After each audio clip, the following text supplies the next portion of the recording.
Tick TV. Enjoyment.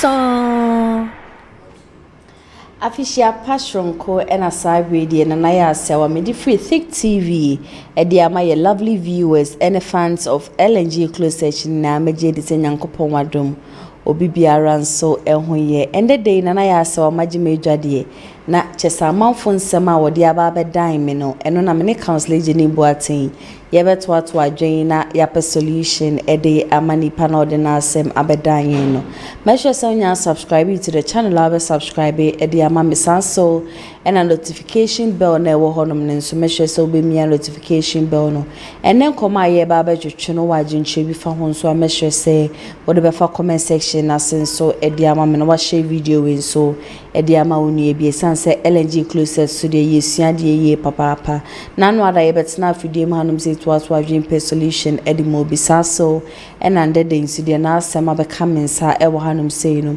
me kan ede ama mo na ye nyina so yaboa a solution ede ama no men say momre no me be ko straight na makan me story for today. But before that no so Kumasi Online Media School and Asamasiande me de LNG Closet ebe somo me kind me story for today. Nanaya Sewa, I'm 34 and he's 39 years old. We dated for 9 years before we got married. It's just this August that we got married. We were happy and life was good. His younger sister is staying with us. She's a good girl, so I like her. We have been discussing this issue for a while. He has got 5 years of visa Canada. He wanted to go alone, but I said no. We just got married with no kid. I'm not getting younger and not pregnant too. My suggestion was that we all go together or we all stay here because we both have our degrees. I love him. He's good and caring. I don't want him to leave me alone to stay here. He said no, and I sent his passport to my parents to keep it for me. I didn't tell them what is in the box. My husband is always fighting me to give him back his passport.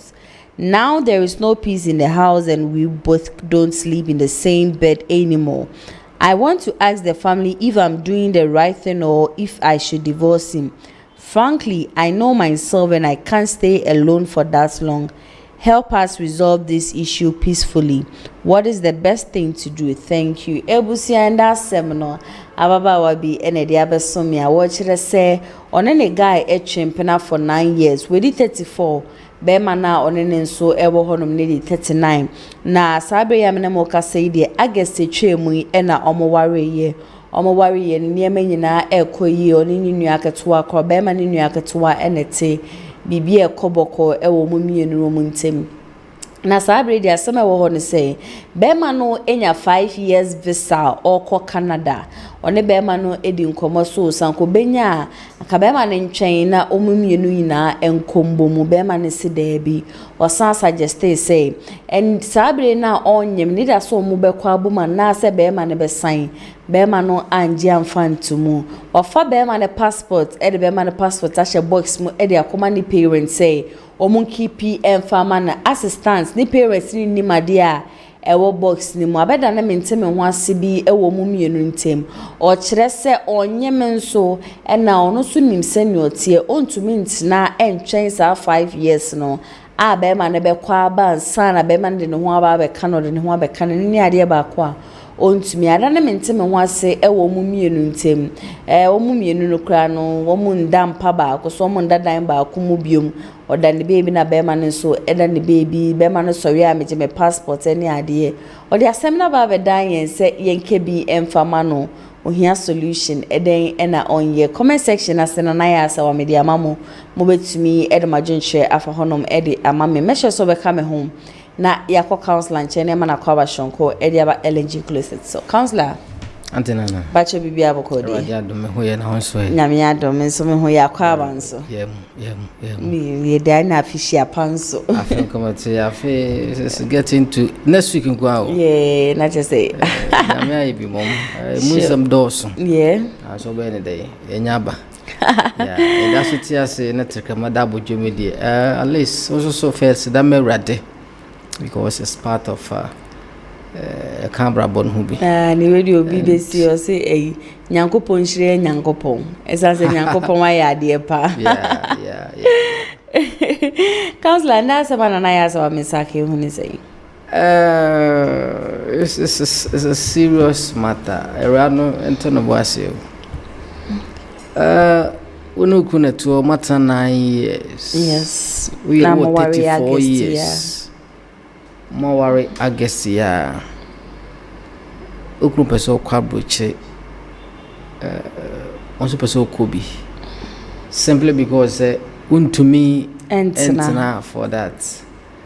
It's a serious matter so to me entina.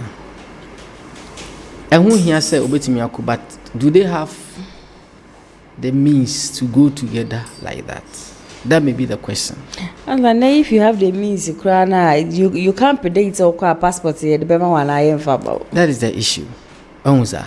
And young fans all things be because seeing in I would degree in chess with my approach. It is a name Yamia Domina Kuno to me, aye, a near manner to me afar. News and they said the dark open name. It is Okuno Cabroach, and I say, if you want to be pregnant, and then the August and you pursue Yama bit manium. Onza. At least my uncle now uncle Fessany who sit here. Now on to 20 me and Sana Sebu also done more domohodia, or found why the acco. But often the passport adequacy, dear airbasem. It has to be very careful. Often the Canadian brand. Ubia and one ubi waren a town for Ubi waren, Ubia one a doffo. In this wood or doffo, if we be sacrificed in marriage. Sometimes you need to sacrifice for someone to also go enjoy a certain benefit to be. Now why the well also so a china waba. But it means you can't sacrifice. It is one of the issues in marriage that people should sacrifice. Sometimes you need to also to behave as do a bia neoba a boama adwuma no koso no ma ware no koso no se oni hu ahoden wo se bema agina mu ye se du ba bi na se bema no na hoden so na wo se oba na wo so betumi agina ma ya mo adwuma ye edu ba bi forfeit some benefits bi some importance bi na ya ye de ya ma de ada one side enya so na wunya akwanya ne nka wo kwa tika bema no be ka se ojo passport fi se mo nwo yinti. If you go to that level na wo ya ma aware aye yakakra we have stayed for 9 years. You have not been able to develop to a certain level. 34 years. It means you have a big problem that needs to be attended to. Okay, counselor. Ladies side no and I'm a kind me wo be man so side of the story. Okay. Ti baby and 7 ebuboba no me saka disenti be say me kind be man so side of the story. Okay. Me kind be man no side of the story. First one me kind and the your ba side of the story. Osinana indeed my wife is trying to be selfish here. She brought the idea that we should try and relocate to Canada. So we both put plan together and started the process. Because of the money involved and trust issue, we had no choice than to marry. It was in pipeline to marry, but we both were doing our first degree in education, so we waited till we completed. Initially, she was the person who wanted to go first, but I convinced her to let me go. I suspected she didn't like the idea because of insecurity, but I married her to show my love and care. We both contributed financially in getting the visa this year. I can go with her, but looking at the airline tickets we can't afford. It's a huge amount of money. So I told her to let me take the lead. When the visa came and I went for it from LD's brother. I got home, showed it to my wife in a mood change. That we should go together. Her point is that I might go for another lady or change my mind when I get there. And also here, her age is another factor. Wants to make babies before I leave or we go together.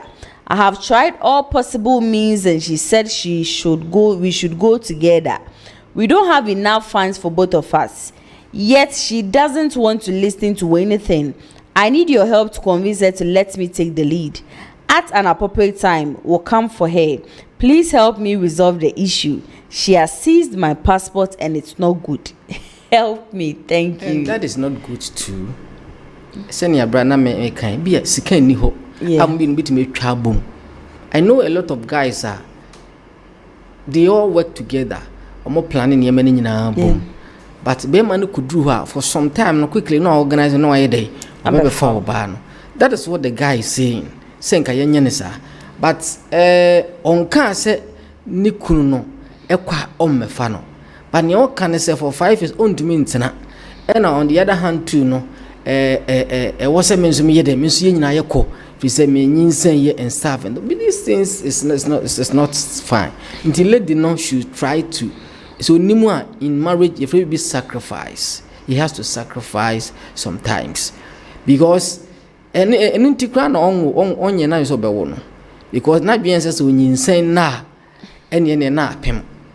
Because I want to open the any obey me out, but me insane. Then I go, then later you come back even with the kids. But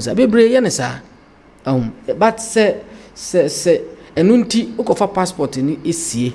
Na yem fan say niema bibi basa e den na obeka be o warriors okra besa say onza udo wuku na yem fan say mo anya mom eno no kwampo na ye ya nka wo be ne dey but oye bibia no you are aware and you plan like and you know say kasi ekoji bia lompo bio e de aka ho mo atwa ticket na it's too much for our burden. After ni yakwa kopa adwuma ya nsana we start something. Nti yes sister ne say onya botre sen bebre awodo we sometimes enema bebre ne bekom. Bible for God so loved the world that he gave his only begotten. So love goes with what giving. If you really love the guy say obe ware ne dia, then it involves what giving. Give something, give your time, give your money, give your pleasure. Give. You have to sacrifice so that someone will go up and later you also catch up. And yes, sir, no, that is the real love. No, cause a love, and you know, you came there for something.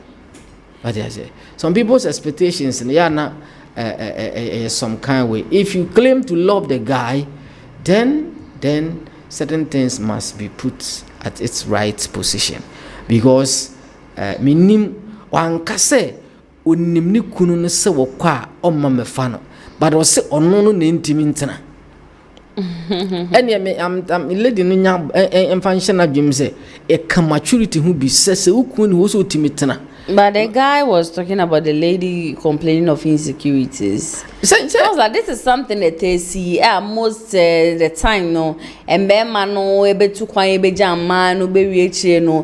They wouldn't even come back or because na me pemenkrata until the facha me ni obi akwa wo any idea. We na ye na wo she lady ninsu age age is catching up. This is the time ankeja. Obeshe na ono so betumi awo 34 years be man e call 5 years akwa accounts like 39 years obetumi atana wa 39 years na make say sa wo na opedia nkomo awo ye de 1 month pe na enyem cause na nyame na de mo e bia na omo de bia die koso de bi na enye no kan say obi atu akodan dem say na ebufu kakra bi na aba kakra bi wo mo obi atu akodan dem a say obi ya you don't have those things again. What I say they have to come back as husband and wife and understand them. Say onu na edi Kenya ne de. Wo de ma no nko na okọ na se empo Shadrach, Meshach and Abednego ne kan ese. Yankoto honi no na se Nyankopon mpo amagye ya. We are not going to bow to your dad. Why you nyame so ade? If we are say wo maniema a ye hu nyina no ye beto ye. Efiri wonsa obi ne kan asem. It are just so circumstances can just slip and it goes away out of your hand. E ma ye do ma beja yen ekura do ma beja yen sika yen sa aka nyina no he sika firi wonsa enko ba bi o sa ko Central Bank se e ma firi wonsa e wo ba ne firi wonsa nyame a wogi ye no he has gone back to where he came from. Yet circumstances death can even separate us in that way. So adansi abam emirem ma yehu sampa se ne yeyo nti wo kono ye mi se wanya anu nyina enim se wawura no ayede waye wafam de ene kwan nyame befa so kra ma wo nso wakono so is, and I don't think that the guy also would deceive you because of what is going on, because but na wo ye die mano ahu kamia me hu say you don't really love but you really want something. It's yes, be say todo bia sacrifice is part. He has to sacrifice something. Translate, he sacrificed his part. Why didn't the guy also sacrifice for the lady to go? No, also yen nyina na trans yen ye kan ho asem. Say no kwani yen nyina yen mamenko. But afi duru bia osi yen nyina yenko na time ne yinti. Eno no guy no so che say sika ni ho. There would be enough money to get the tickets to that place. And you are aware, say, to have two people going to UK or Europe, it's not easy. It's not easy. And the two of you don't have that thing to go. If you can have it, fine, then enamoko. But se muni be dia, abranti se mu will be dia, fine. But what one also can say, sikani ni ho sa se bit me twabom. To dia mame nkona men settle near maka kran sana. Because he say we are menenya adwen foforo mpo. He even married her just because ebe your ba na come beto ni yem se me kwa minja. And so na lady na dwen say maybe okwa he might not come back or something like no, that. But until I say be mana onim no on fancy no si nim no na wonye dey one ne ntena na ma no kwanya but ade na waje ato ho ne de emfaso bi ani so emfaso bi anche de ni so emo anti won makakwa okay waje akire de wo de fa ube ntime nkwasesa na mfa nya ne hwe ntime se din no enza anya na de foforo nye bibia ye mfa nse mpo waye ne papa da chi nyankopon be den obishira what I say obishira he shouldn't, he has gone to so far make ABC menim pay mribi but last month the same thing guy no person kwa brochi wo disisi ne yire no ema na ne yire no ko huniye the pakro de ne ema na kono woman no say oni good record bia ne track record rough na leading no catch ba no say catch ma the pakro no person de no kono onya ne number no friend no catch ante say me srew ade na moyen as moyen won kuntu as be say I don't have anything against my husband, but it seems say moyen is something. It shows you say when he goes to Ukraine, he will not mind me and my kids. So ohe na mo pese me humu bia ene atwade na bo ensem bebre nsem bi kofo na buru chisem no bo mutrimu dia wodi agora no kureni wombe hawo ada senti yesre sister ne say so do ukuru na fama no na onkompo se wa mefa wankwa oye nyame so ade you help your partner to have somebody to go to abroad and if you make us mu jiska kra bebre but mo say ko jiska bio no it's something nti yesre no bebre onya abotre emaye. But counselor, traveling has brought a lot of marriages down to too many, so many. And I say, many Hannah Kofi, we were talking about it. We know of one lady I know about her, very beautiful lady, about Koko, like hips, breasts are like Ojina Swankasa. According to her, Nikunu Echo Etu Kwai Omoware, you know, 1 year, 1 to 2 years, and a Nikuni 2 Kwai. Ena owo ye ono ni kunu obaba akoda dansa na omware ntini kunu koye no ena owo ye matu counselor besinde ni kunu magana da na wo hwese ne ma me na ye hia no samre no kokko ni we na counselor enem hu ma me na hu waya bro by force mama etore bia yen yet han ma yehu abrochi ni so cheap. Yeah, live there is also no easy. Koto problem mu and no pay na me sister bi dinko was any brother ko London. Udu London no. Udu ho no nipa okusi so ama na be fa no owai. Afi by 2 hours. No what na first security no who say akwa na say we ni mu bia no the buy ni pay baby no ko share. The third day next flight ni sa den buy. Oh. Ye didn't be do ye no. Unfortunately, just na bina ye basa e no koto fence nkofu bi omoton zigarette. Mo shipo fira buchi na eba. ɛna mutu no fo sisi onum bi na sɛ yɛ n'ani ebetumi akɔva na ɛyi no afei boy na yɛ addicted it ebitumi kɔ hɔ ekuduru hɔ adwena a wɔde kɔɛ ne asɛm a yɛka kyerɛ no ma okuduru hɔ no ɛnyɛ easy o okoto problem mu nipa wɔ sɛ ɔbɔ madam fo sɔfo paa ekuduru Italy okoyɛ program hɔ no sɔfo ɛna nadam fo baako wɔ hɔ no so ɔkɔsra no prophet a ɔno wɔ hɔ a ɔnkɔsra no ɔfa car kuduru airport ɔfa car akɔ another city afei ɔfa train akɔ another city afei ɔfa na ɔfrɛ nadamfo na ɛnkɔ ɔfrafo buku bibia na wɔ sɛ kyɛ sɛ ɛyɛ nsɛm bebree yɛtwa policeman hwɛ ɔfrɛ Ghana frɛ yɛ asɔre mpanyimfo no mo kɔ embassy ɔfrɛ ansana ɛyɛ nsɛm pii sometimes some people who is an ibi kwa no she prison na wonya kwakwa mpia bonten some people to come to because no eso nya betesa you have to struggle say Dubai yakaka Dubai kuro no nko na efe kuro na Dubai na o capital no nko ho na eka mo wo tirafi okobe se adwe so na wo kɔ ye fen say the others sobeba nya wonwonan pa hu mrichi ne na mabonten ni ma basa ahusa enti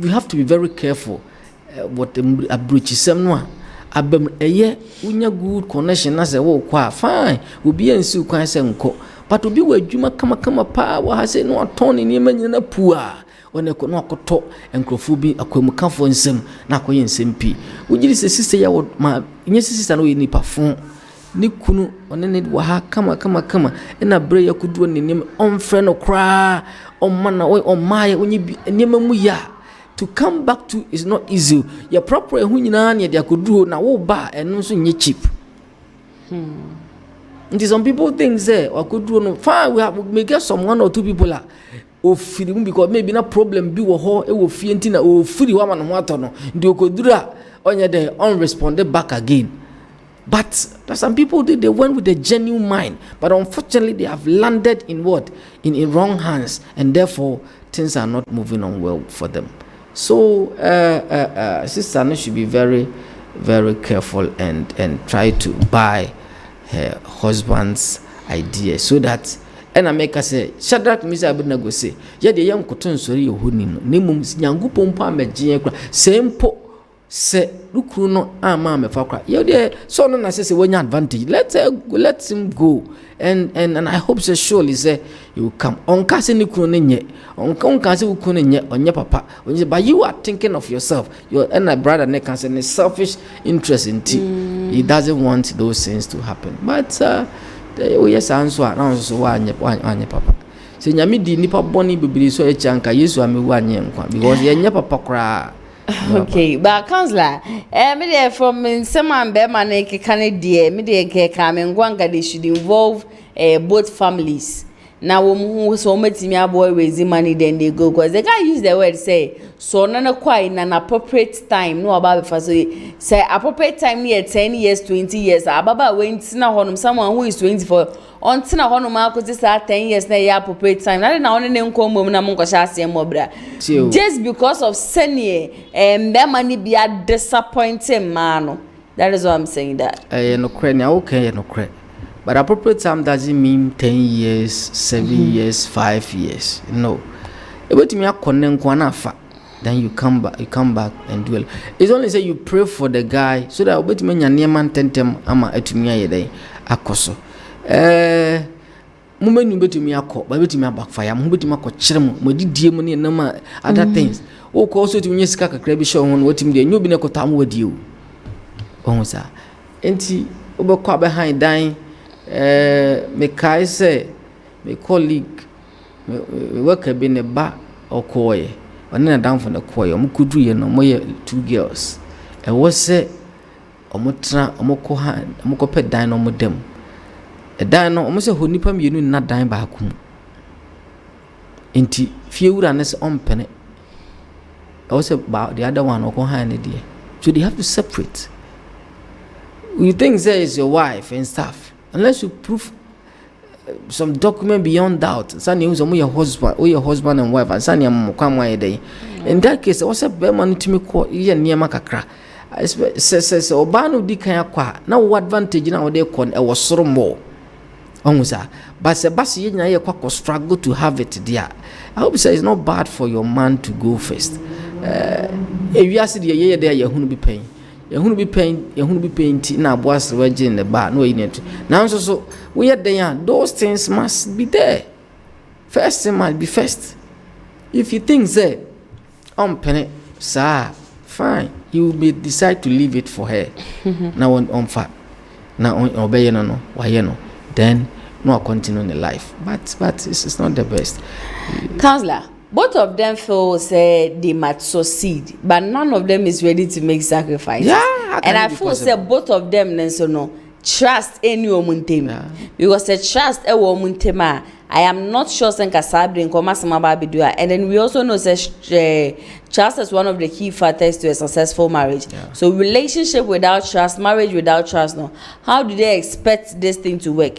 Because one, oba me ma wonko nyame. Bema mamenko na menko secure asase no beba no na bibia boko sa oba debi mintumi nche na chese omumienu nankasa mu nankasa no there is a problem and why you almost so cry fast so worry no so cry isn't the right thing. Yeah. The fact that you have dated for 9 years, why should you even date someone for 9 years? 9 years.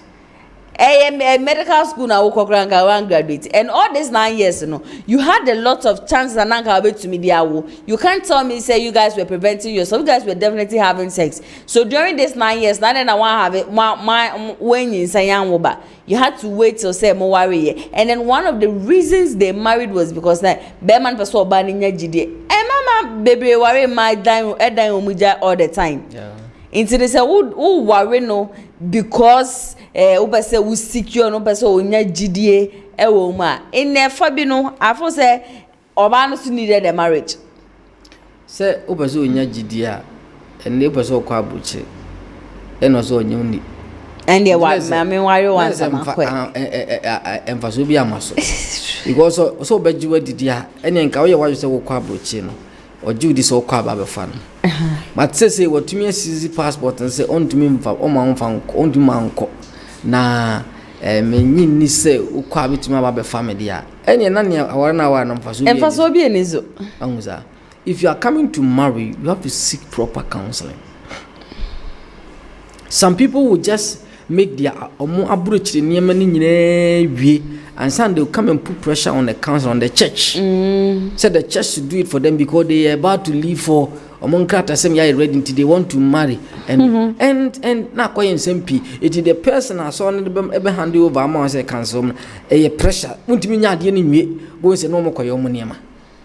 They think that's not important. The moment you meet them I'll be sure say no care counseling no then after we say niema be do ho no mo lake they should have done it before and sana they came to your end but ye kwa brochi ye kwa obi okra mo nka no kre yeso oba na eko obi nsusu obe ma na eko bo se na la sho be wie no bo se no mtete ho amunya nko o nyanye yi ye kakra nyanye ye kakra no but we ase me na me kan ase nyankopon bo no wi ase na ode no kre na bo wi ase no so ye wadwen se woni atia ebe yi wapie whatever that you design no at the end then you just would nua bode enkutu menkan would ya bode twa bode. So we need to be very careful in life. People will try to do all kind of things. Co-meaning is to live and survive, but it's not going to work together. Conditional married to it doesn't even have a good stand. Marrying someone with conditions. With condition. This is very, very serious. Yes, Rombe said people should be very careful and try to live well with each other. Because nipa asetra wa brabo mu no it's very important ehun hia na mfasode bebre e wo so wotime ye ni yi adache sabio this world is this world is not our home. We are not just passing through. We just make a mark. We have to make a mark. We have to leave something down, legacy, something down, and we shouldn't make our life like that. Yeah. Yeah. Okay, but see, if you are now joining your live and there and come out here to no baba will be any new crew and do one as some baba dying. I just a baba one just so much for 9 years. Omo ware somewhere in August now. Omo you know bema nenya ever Saudi to kwan akọ Canada 5 years. Oba no ewo 34 na bema nso ewo 39 years.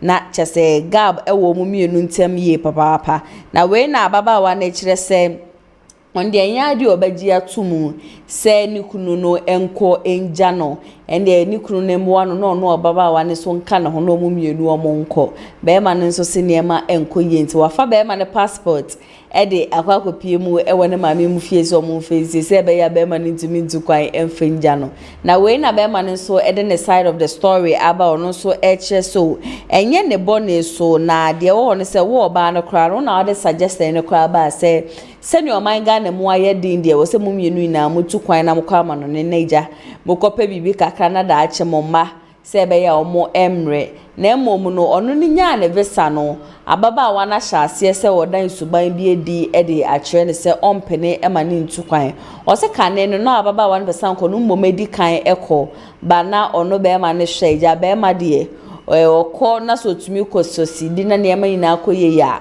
ewo ni tirim so obeba no aba fa ababa wa na ntia ase na mmom no mu mienu na case ka edibo mu o de koye visa be ma no etimi enya visa na be ma na esrese ono mom dia wo no kra kan kra na ma ne edi am fe wari oba no isanse na omunye ready window na ahombo agu kwan so no but now say be your oba ne benya gidie woni mu no enunti ena ema no eware ababa no sabre ya menemo ka say die ba ma no passport no egusu awo ababa no sasa ababa no so de nya de obetumi atena without ni kunu for 5 good years ntien ne be ma no benya eda so de ne beko anase omumienu ina ebetena obetumi Edward Nche no afa comment section ase foto bi a wo mo omu bia no betumi de afa comment section ase ede ama me saso na Kumasi online media school so na asomase ande me de Gents Closet so mo so wo abofra wo fie oye penin na we ni jinsam hwedwuma ho nko ade a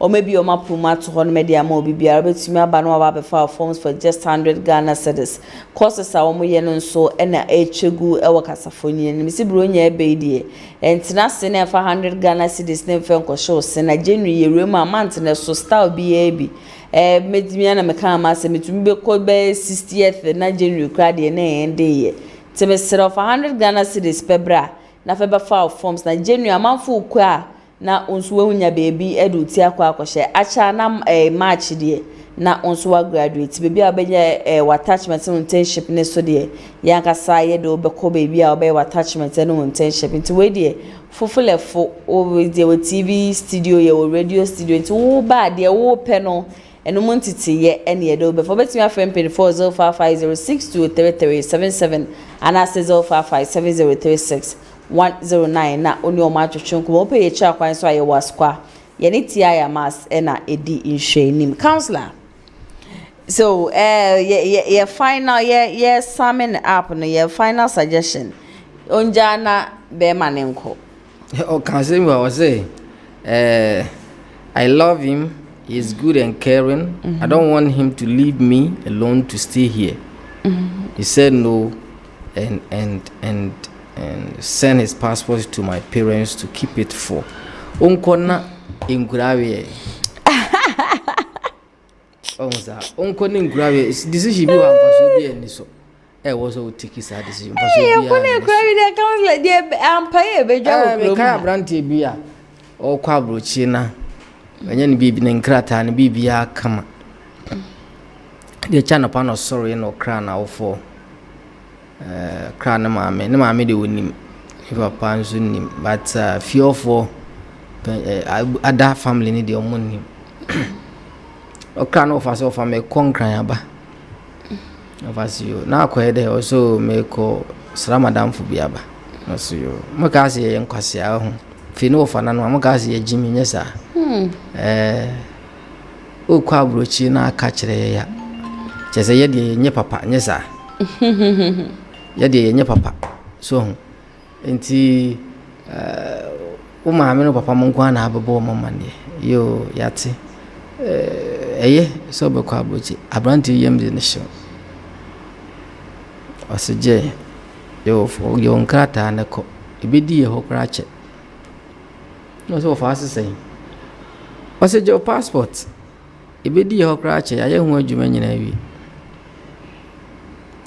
onim se no fante omo afa passport no kra de aye no de be maybe ate so it shouldn't be onya me meka se bi onye ba papa oye ba papa oye wadwen papa na bia odeye but onya abotre na omani kunu nko omani kunu kwa hoping say abrabo iwo wi ase oni gidi a aware ondime nware aware ti se nyamesom oni gidi a ondime nware also ji kunu ni di se okwa ba be fami ade sa ne ni yesum nyame sa ne ti ye nyame di se nyame be yesi yamaye be du be kra na backfire what I say ye nya nse nyame won hihye ye paye den e de ma obia then ne de gidi aye atachi na ye koyenim nti omfa ne kunu de ma no na o make sure be ma no ati assess or divide ba be fa no niema etutu dinya o ma ne nye se enne ne kine ya butima sa be fa because o nyanya adwuma nya sika ne sa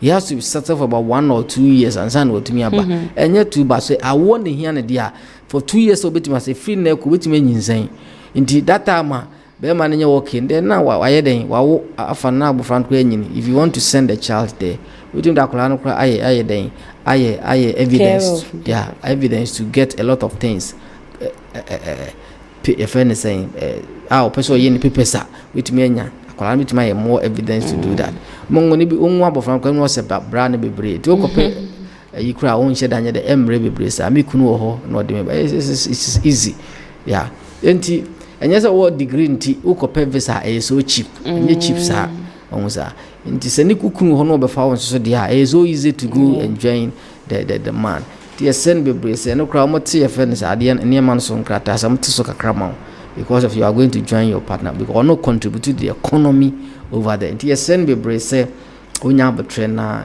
sa tintintin ni de emwa onfa ne kura de ma no na I hope say nyame a ofre wo no wo hyebre nhye wo kunu nsam se na wo kompo no amefa wo nyame a wo behwe wo no behwe wo am wadi dia dey amen okay can la but your final words no final words ni say aware de ene kwan ware we need what we call sacrifice in marriage. Sometimes you need to drop certain benefits and privileges for the other partner also to grow. To be kana pese uko nim adisua mu uko nim e woni ma bibre mu u pese we degree a certain level but makoboso unu ku ana we yede akoboso se one partner e wo upper hand down one mo no nko ne fe sacrifice no na wa yede edu ba bia wo na akofa mofra no e wo fie e wo school mu but ni okofa no bibia akrepo e wo particular corner e wo krom etu fro kunu se ana wo yede se corner kofa no ma and just chinchina me na me fan ntinse wo na fan ntinse me kokofa no that is sacrifice. Okay ade ba akwa ha adwene se wo no kunu dadem wo no yede tifie na ba ko e person no ye sex na wo mfili that is sacrifice. Okay. Nye bia ne no be sex a ubeti ya dey be you feel okay. Sometimes you don't feel the body no nkasakra and respond to that touch no. But enam say the other part and everything you have to sacrifice and give it to the person so that you move on in life. That is sacrifice. E bi no onza one sacrifice ya be nye dey enyi eno nti na Yesu be wu ije yankwa se na be nipa be nyankwa na nyankopon so lusu dey ne ba for some time. Yeah. Nti married couples should understand. Those who are going out should understand that the word sacrifice is in a relationship, and therefore we need to work on it.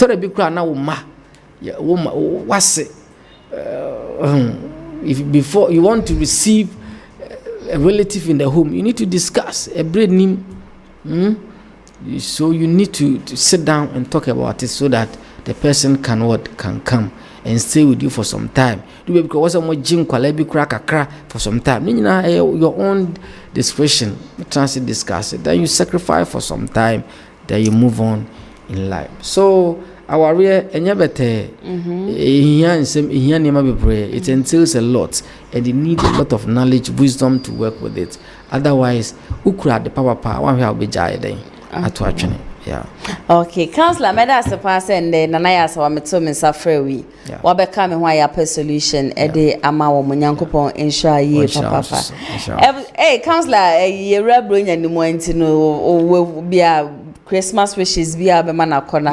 Yema abusuafo nyina afishapa. Yema adofo nyina afishapa.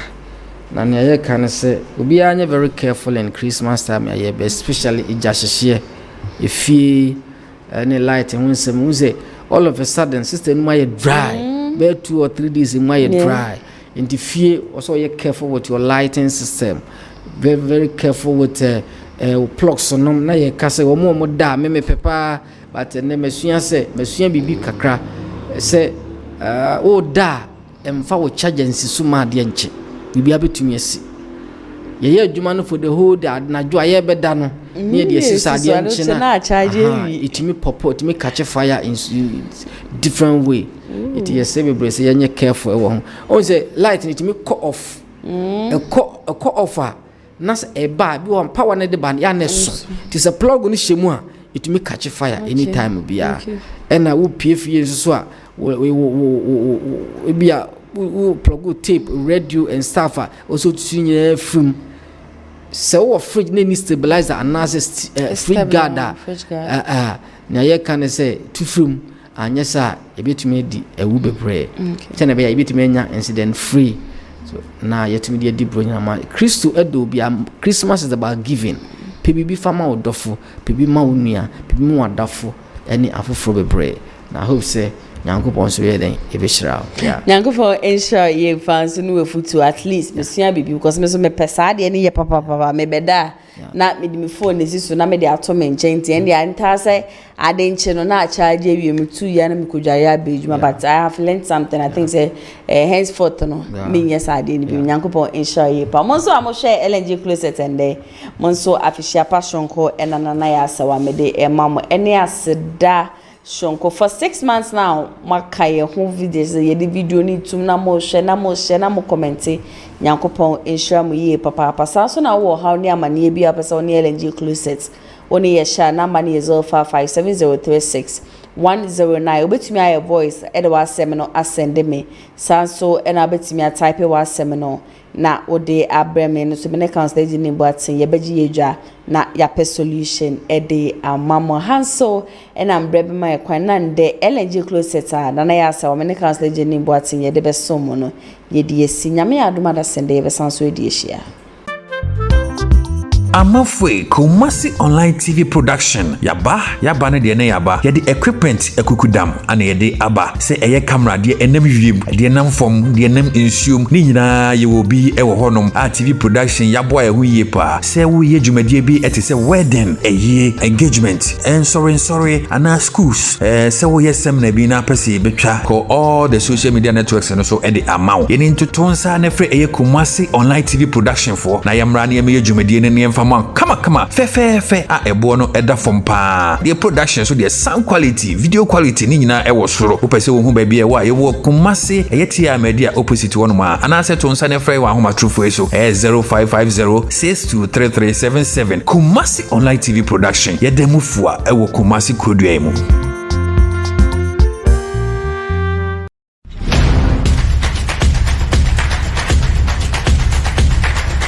Tick TV Enjoyment. So